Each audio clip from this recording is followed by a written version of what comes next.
नमस्कार, मैं विकास कुमार माली, कन्या विवाह एंड विकास सोसाइटी।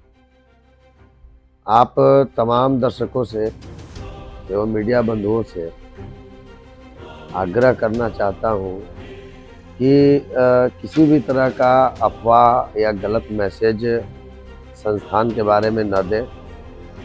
बिना मेरे से किसी भी तरह की जानकारी प्राप्त किए आप अपने अनुसार से तरह तरह के लोग तरह तरह का सवाल फेसबुक के माध्यम से और न्यूज़ के माध्यम से चला रहे हैं, ये गलत बात है।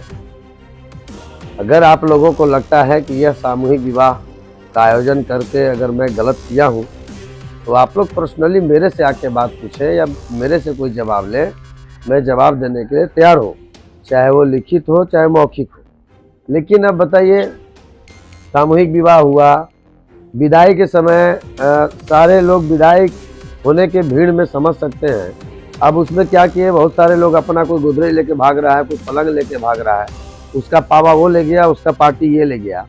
अब सबको सामान एकत्रित करके एक जैसा देना था, और जिसका सामान अगर कोई चोरी करके भाग गया या पलंग का कोई पार्टी लेके भाग गया, तो उसमें हम लोग की क्या गलती है। उसके बावजूद भी जितने लोगों को हम लोगों ने सामान उस दिन में रोका, शाम तक दे के विदा किया।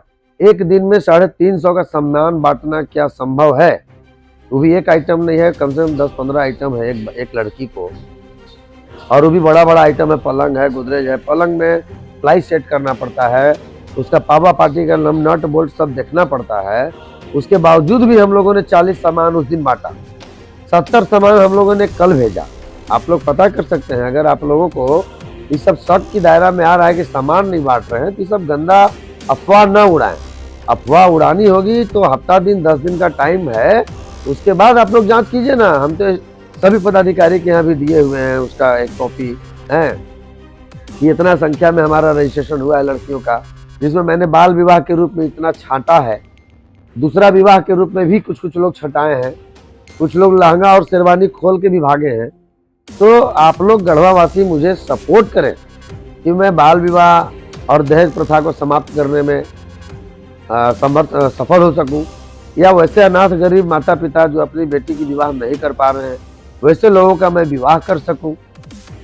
तो आप लोगों से निवेदन है कि बिना जानकारी का या बिना किसी भी सबूत का गलत अफवाह न उड़ाएं, और अगर गलत अफवाह उड़ाते हैं तो फिर मुझे कानूनन कार्रवाई करनी पड़ेगी, और मैं फिर न्यायालय के शरण में जाऊंगा।